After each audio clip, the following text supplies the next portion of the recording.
اس video میں ہم پڑھیں گے وربس کے متعلق. جب انگلش میں بات کی جاتی ہے یا اسے لکھا جاتا ہے تو اس میں مختلف قسم کے الفاظ کا استعمال کیا جاتا ہے. وربس بھی ان میں سے ایک قسم کے الفاظ ہیں اور یہ بھی پارٹس آف اسپیچ یعنی انگلش گفتگو یا بات چیت کا حصہ ہے. چلیے اب مل کر پڑھتے ہیں اور دیکھتے ہیں کہ انگلش میں بات چیت کرنے کے لیے یا پھر کسی بات کو لکھنے کے لیے verbs کس طرح سے ہماری مدد کرتے ہیں اور ان کا کیا کام ہوتا ہے. Verbs are words that show an action, time of action and if the action was completed or not. Action کہتے ہیں کسی بھی کام یا عمل کو. تو انگلش میں بات کرتے وقت اگر ہم نے بتانا ہو کہ کسی شخص نے کیا کام کیا، جیسے کہ اس نے کھانا کھایا یا پانی پیا، تو کھانا اور پینا جیسے الفاظ جو ہیں یہ عمل کے متعلق بتا رہے ہیں اور یہی الفاظ کہلائے جاتے ہیں verbs. اس کے علاوہ انہی الفاظ کی مدد سے یعنی verbs کی مدد سے ہمیں یہ بھی پتہ چلتا ہے کہ اس کام کو کس وقت کیا گیا. ٹائم آف ایکشن کے متعلق بھی ہمیں verb سے ہی پتہ چلتا ہے اور verbs کی مدد سے ہمیں ایک اور بات بھی پتہ چلتی ہے کہ آیا وہ کام یا ایکشن کمپلیٹ کر لیا گیا یعنی اسے مکمل کر لیا گیا یا نہیں. تو اس طرح سے ہم کہہ سکتے ہیں کہ verbs ہمیں عمل کے وقت اور عمل کی نوعیت کے متعلق بتاتے ہیں. اب اس جملے کو دیکھیے، سارا ڈرینک ٹی یعنی سارا نے چائے پی. لفظ ڈرینک یعنی پی یہ لفظ ہے ایک ورب کیونکہ یہ بتا رہا ہے ایک عمل کے متعلق یعنی یہ ایک ایکشن ہے. تو اس طرح سے اسے ہم کہتے ہیں ورب. اب ایک اور اگزامپل دیکھتے ہیں، سارا واز ڈرنکنگ ٹی یعنی سارا چائے پی رہی تھی. مثال کے طور پر اگر اس طرح سے کہا جائے کہ جب میں نے سارا کو دیکھا تو سارا چائے پی رہی تھی. تو اس جملے میں مین ورب یعنی خاص عمل جس کی طرف اشارہ کیا گیا ہے وہ ہے ڈرنکنگ یعنی پینا. تو یہ ایک قسم کا ایکشن ہے اور پارٹس آف اسپیچ کے مطابق اسے ہم کہیں گے ایک ورب. لیکن یہاں اس جملے میں ڈرنکنگ سے پہلے ایک اور لفظ ہے وہ ہے واز. یہ بھی ایک قسم کا ورب ہے بلکہ اسے ہیلپنگ ورب کہا جاتا ہے یعنی یہ مدد دے رہا ہے پوری بات کو سمجھنے کے لیے. یعنی اس کی مدد سے ہمیں پتہ چل رہا ہے کہ یہ عمل کب ہوا یعنی یہ عمل ماضی میں ہوا. جب کسی عمل سے پہلے لفظ واز کا استعمال کیا جاتا ہے تو اس کا مطلب ہے یہاں بات ہو رہی ہے ماضی کی یعنی پاسٹ کی. تو جیسا کہ ہم نے ورب کی ڈیفینیشن میں پڑھا تھا کہ یہ نہ صرف ایکشن کے متعلق بتاتا ہے بلکہ ٹائم آف ایکشن کے متعلق بھی بتاتا ہے یعنی کس وقت اس عمل کو کیا گیا. تو چونکہ واز کے لفظ کی مدد سے پتہ چل رہا ہے کہ یہ عمل گزشتہ زمانے میں یعنی پاسٹ میں کیا گیا یا پھر ماضی میں، تو اس طرح سے یہ لفظ بھی ایک قسم کا ورب ہے. اس کے علاوہ اگر ہم لفظ ڈرنکنگ پر غور کریں تو یہ لفظ ڈرنک سے بنتا ہے جس کے آخر میں لیٹرز آئی این اور جی کا اضافہ کیا گیا ہے تو یہ بن گیا ہے ڈرنکنگ. ڈرنک کا مطلب ہے پینا جبکہ ڈرنکنگ کا مطلب ہے پی رہی تھی یا پی رہا تھا.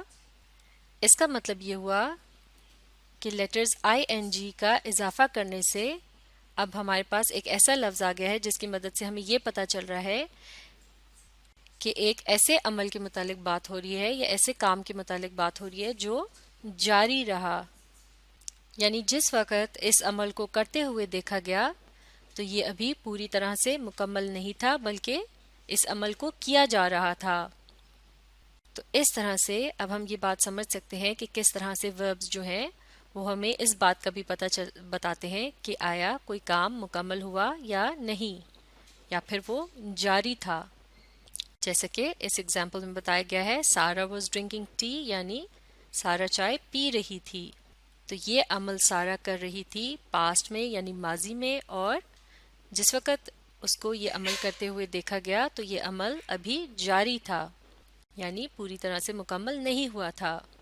اب ایک اور ایگزامپل دیکھتے ہیں، سارا ڈرنکس ٹی یعنی سارا چائے پیتی ہے. تو اس جملے میں لفظ ڈرنک کیا ہے؟ یہ ایک ایکشن ہے یعنی کام یا عمل. تو اس طرح سے یہ ہے ایک ورب.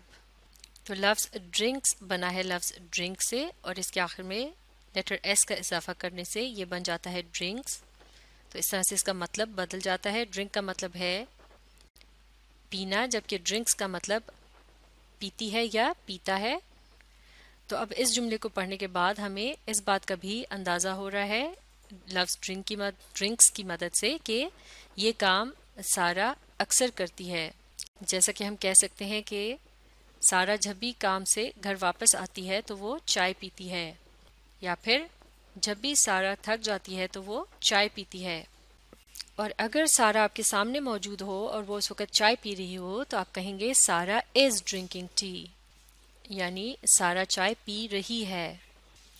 تو اس جملے میں لفظ اس کی مدد سے ہمیں کیا پتہ چل رہا ہے کہ ڈرنکنگ یعنی پینے کا جو عمل ہے اسے پریزنٹ یعنی حال میں کیا جا رہا ہے، یعنی یہ عمل اس وقت ابھی ہمارے سامنے ہو رہا ہے. تو چونکہ ہمیں اس لفظ سے وقت کے بارے میں پتہ چل رہا ہے، یعنی عمل کو کس وقت کیا گیا، تو اس لیے لفظ از بھی جو ہے یہ ایک قسم کا ورب ہے، اور یہاں یہ ایک طرح سے ہیلپنگ ورب کے یعنی مددگار ورب کے طور پر استعمال ہو رہا ہے لفظ ڈرنکنگ کے ساتھ. ڈرنکنگ کا مطلب ہے پی رہی، اور یہاں اس کا مطلب ہے. سارا از ڈرنکنگ ٹی یعنی سارا چائے پی رہی ہے. تو اس طرح سے لفظ ڈرنکنگ جو ہے یہ ہے یہاں پر مین ورب یعنی اہم ورب یا وہ کام جس کے متعلق بات ہو رہی ہے. اور یہاں ہمیں ایک اور بات بھی پتہ چل رہی ہے لفظ ڈرنکنگ کی مدد سے، اور وہ یہ ہے کہ یہ عمل ابھی جاری ہے. جیسے کہ انگلش میں ہم کہتے ہیں ایکشن کنٹینیوس ہے، یعنی ایکشن جاری ہے، عمل جاری ہے. اب ایک اور ایگزامپل کو دیکھتے ہیں. سارا has finished drinking Hare T, یعنی سارا نے اپنی چائے ختم کر لی ہے، یا پھر یوں بھی کہہ سکتے ہیں کہ سارا نے اپنی چائے پی لی ہے. اس جملے میں لفظ ہیز کی مدد سے ہمیں پتہ چلتا ہے ایکشن کے ٹائم کے متعلق، کیونکہ لفظ ہیز تب استعمال کیا جاتا ہے جب کوئی ایکشن تھوڑی دیر پہلے ہی ختم ہوا ہو. فنشڈ کہتے ہیں ختم کر لینے کے عمل یا ایکشن کو. اسی طرح سے لفظ فنشڈ کی مدد سے ہمیں یہ بھی پتہ چل رہا ہے کہ یہ ایکشن جو ہے یہ کمپلیٹ ہے، یعنی پوری طرح سے مکمل ہو گیا ہے. اور یہاں ایکشن کیا ہے؟ ڈرنکنگ، یعنی اس جملے کے حساب سے چائے پینے کے عمل کے متعلق بات ہو رہی ہے. تو وہ الفاظ جو وقت کے متعلق بتاتے ہیں اور یہ بھی بتاتے ہیں کہ ایکشن پوری طرح سے مکمل ہوا یا نہیں، اور وہ کسی عمل یا کام کو بیان کرتے ہیں، تو یہ تمام الفاظ کہلائے جاتے ہیں وربس. تو اس طرح سے آپ سمجھ سکتے ہیں کہ وربس کی انگلش بول چال اور تحریر میں کتنی زیادہ اہمیت ہوتی ہے. تو اب آپ وربس کے متعلق اچھی طرح سے سمجھنے کے لیے اس ویڈیو کو ری پلے کیجیے اور اس کے ساتھ ساتھ پڑھنے اور سمجھنے کی کوشش جاری رکھیے.